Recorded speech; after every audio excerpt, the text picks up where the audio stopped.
Hello friend, good afternoon friend. তোমরা সবাই কেমন আছো? আশা করি সবাই ভালো আছো, আমিও ভালো আছি।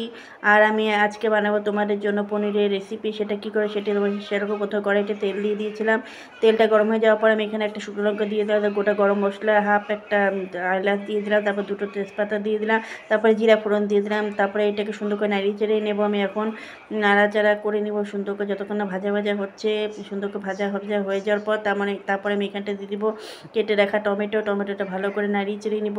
নাড়াচাড়া করে করে যতক্ষণ এটা ভাজা ভাজা করে নিব সুন্দর করে ভাজা ভাজা করে। তারপরে আমি এটাতে দিয়ে দিব হচ্ছে পরিমাণ মতন লবণ দিয়ে দিব, লবণ হলুদ পরিমাণ মতন দিয়ে ভালো করে আবার নাড়িয়ে চেড়ে নিব। এই দেখো বন্ধুরা, আমি এখানটা এখন লবণ অ্যাড করে নিচ্ছি। লবণটা অ্যাড করে নিয়ে আমি হচ্ছে দেখো লবণ দিয়ে দিলাম,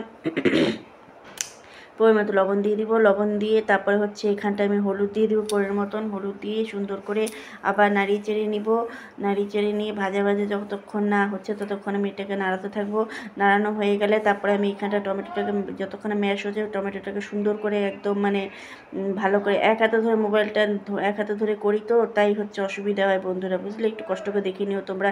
তারপরে আমি এটাকে ভালো নাড়িয়ে চেড়ে করে নিব। তারপর যতক্ষণ টমেটোটা গলে যাচ্ছে তখন এটা নাড়িয়ে চেড়ে নিব।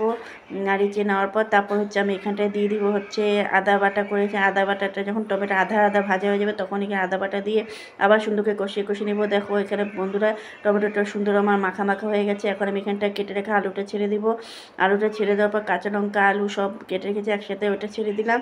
ছেড়ে দেওয়ার পর সব কিছুর সঙ্গে একসাথে মিক্স করে একদম মাখিয়ে ভাজা করে নিতে হবে, যাতে আলু আর টমেটোটা সুন্দর করে গায়ে গায়ে লেগে যায়, মানে সুন্দরভাবে কষে যায়, একদম সুন্দরভাবে কষে যতক্ষণ না যাবে তখন তেল বেরিয়ে গেছে, দেখো সুন্দর কি সুন্দর।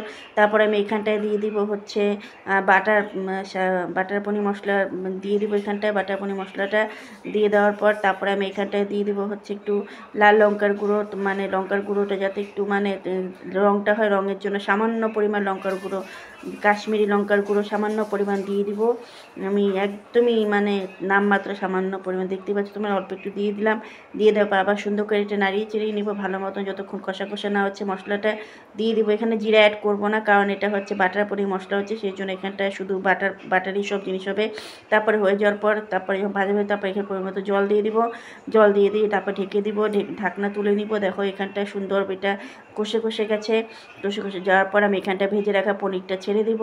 পনিরটা ছেড়ে দেওয়ার পর তারপর আমি সুন্দর করে এটা মাখিয়ে ভালো করে আবার সুন্দর করে নাড়াচাড়া করে নেব। এটাকে নাড়াচাড়া করে নেওয়ার পর যতক্ষণ না হচ্ছে তারপরে আবার হচ্ছে এটা ঢেকে দেবো কিছুক্ষণের জন্য। ঢেকে দিয়ে এটা পনির আলু সব কিছু মিক্স করে সুন্দর করে ভাজা করে নেব। ভাজা করে নেওয়ার পর তারপর হচ্ছে আমি দেখো আমার এটা হয়ে গেছে প্রায়, দেখো বুদবুদি উঠে গেছে। তারপরে আমি এখানে নামানোর আগে দিয়ে দেবো হচ্ছে সানরাইজ শাহি গরম মশলা। তারপরে কিছুক্ষণ নাড়িয়ে চেড়িয়ে নিয়ে একটু ঢাকা দিয়ে নিই। তারপরে আমি এখানটা আবার দিয়ে দিব হচ্ছে আমি বাটার রেখেছিলাম, যেহেতু বাটার পরিমাণ বাটার অ্যাড করতে হবে, তাই বাটারটা দিয়ে দিলাম। বাটারটা দিয়ে আবার হচ্ছে সুন্দর করে নাড়িয়ে চেড়িয়ে নেব। নাড়িয়ে চেড়িয়ে নেওয়ানোর পর তারপরে হচ্ছে আমি এটাকে আমার অলরেডি এটা রান্নাটা কিন্তু কমপ্লিট। হ্যাঁ, এটা নামানোর পরে এটা গায়ে লেগে যায়, মানে মাখা হবে। তোমরা দেখতেই পাচ্ছ এটা আমার এটা কমপ্লিট হয়ে। তোমাদের কার ভালো লেগেছে অবশ্যই কমেন্ট করে জানাবে। ঠিক আছে, বাই।